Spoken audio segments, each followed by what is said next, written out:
नमस्कार. गुंजन रेसिपी मराठीमध्ये तुमचे खूप खूप स्वागत आहे. आज आपण उपवासाचे आप्पे आणि उपवासाचे ढोसे एकाच बॅटरपासून तयार करणार आहोत.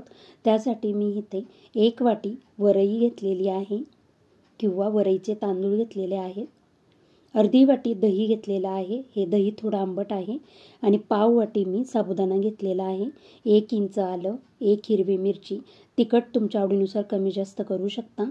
आणि मी तर 1 पिंच खाण्याचा सोडा घेतलेला आहे. आता सुरुवातीला आपण एक सुती कपडा घेऊया आणि तांदूळ आणि साबुदाणा या सुती कपड्यावर मी स्वच्छ करून घेणार आहे.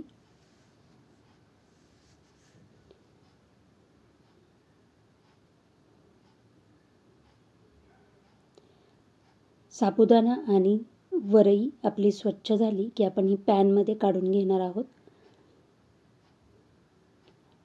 आणि एक 5 मिनिटं आपण हे साहित्य किंवा वरई आणि साबुदाणा आपण भाजून घेणार आहोत. सतत हलवत राहून आपण हे भाजून घेणार आहोत. त्याचा कलर बदलणार नाही आहे. एक 5 मिनिटं आपलं हे भाजून झालं. जास्त वेळ भाजायचे नाही. 5 मिनिटं भाजून झाले की आपण हे एका प्लेटमध्ये काढून थंड करून घेऊया. आणि ह्याच पॅनमध्ये आता आपण आप्प्यासाठी चटणी तयार करणार आहोत. तर मी अर्धी वाटी शेंगदाणे घेतलेले आहेत. हे शेंगदाणे आपण छान असे खमंग भाजून घेऊया. शेंगदाणे आपण भाजून थंड करून घ्यायचे आणि त्यानंतर हे आपण शेंगदाणे मिक्सरचं भांडं घेऊन मिक्सरच्या भांड्यात काढून घेऊया.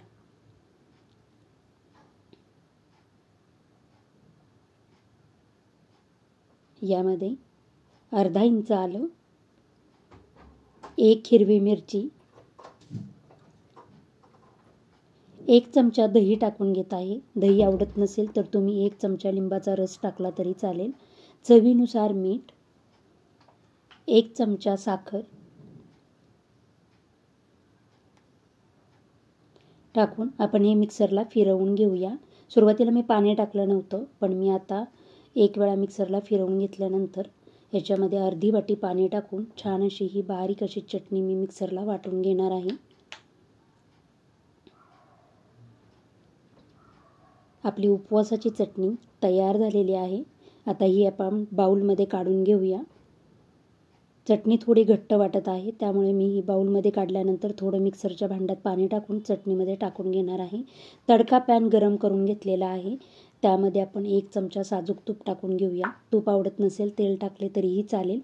त्यामध्ये अर्धा चमचा जिरे टाकून घ्यायचे. जिरे आपले तडतडले की त्यामध्ये 2 लाल मिरची टाकून आपण हा तयार केलेला तडका चटणीवर टाकून घेऊया. छान अशी आपली उपवासाची चटणी तयार झालेली आहे. आपली वरई आणि साबुदाणा देखील थंड झालेला आहे. आता आपण मिक्सरचं भांडं घेऊन त्याच्यामध्ये हा वरई काढून घेणार आहोत. आणि सुरुवातीला मिक्सरला आपण रवाळ असं वाटून घेणार आहोत. आपण रवाळ वाटून घेतलेला आहे. आणि आता ह्याच्यामध्येच आपण अर्धी वाटी दही, ज्या वाटीने आपण दही घेतलेलं आहे त्याच वाटीने मी अर्धी वाटी पाणी घेतलेलं आहे.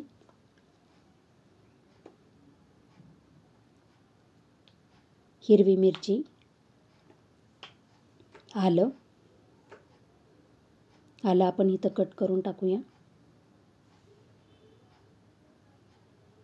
आणि हे मिक्सरला एकदम बारीक असं आपण वाटून घेणार आहोत.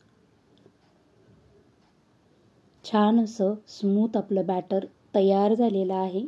आता मी हे बाउलमध्ये काढून घेते.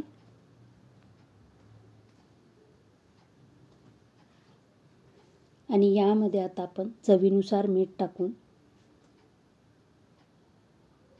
मिक्स करून घेऊया. आणि अर्धा तासासाठी मी ह्याच्यावर झाकण ठेवून अर्ध्या तासानंतर छान असं आपलं पीठ भिजलेलं आहे. आता ह्याच्यामध्ये मी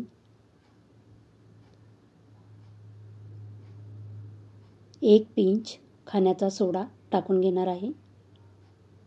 मी सर्व सोडा टाकलेला नाही आहे, फक्त 1 पिंच खाण्याचा सोडा टाकून घेतलेला आहे. आणि हे सर्व व्यवस्थित असं बॅटरमध्ये मिक्स करून घेऊया. गॅसवर मी आप्पे पात्र गरम करायला ठेवलेलं आहे. त्याच्यात आपण आता साजूक तूप टाकून घेणार आहोत.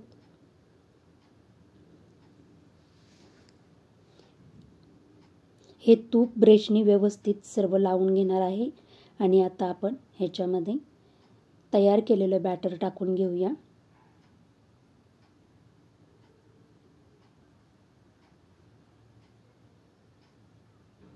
आणि गॅसची फ्लेम एकदम लो ठेवून आपण एक 10 मिनिटं ह्याला वाफवून घेणार आहोत.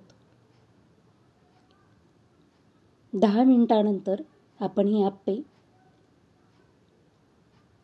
छान असे टम्म फुगलेले आहेत. आपण हे पलटी मारून घेऊया. दुसरी बाजू देखील आपण वाफवून घेणार आहोत. दोन्ही बाजूने आपले आप्पे छान असे भाजले की आपले उपवासाचे आप्पे तयार झालेले आहेत.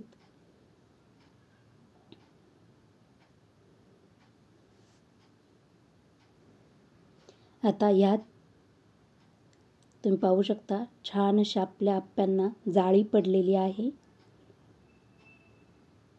जाळीदार असे उपवासाचे आप्पे तयार झालेले आहेत.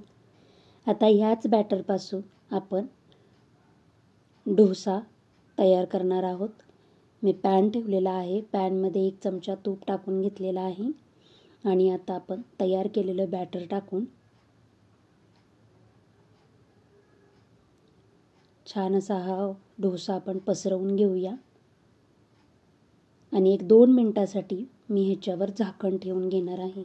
गॅसची फ्लेम मीडियम ठेवूनच.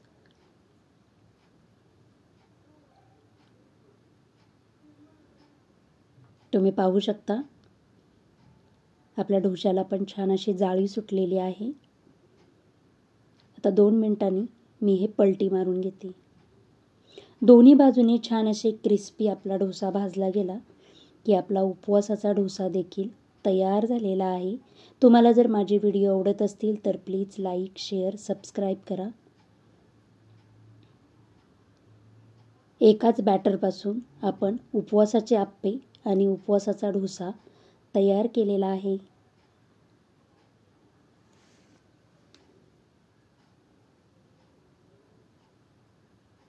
डोसे एकदम सॉफ्ट, मऊ, लुसलुशीत असे तयार झालेले आहेत. अगदी ओठाने देखील आपण हे डोसे खाऊ शकतो.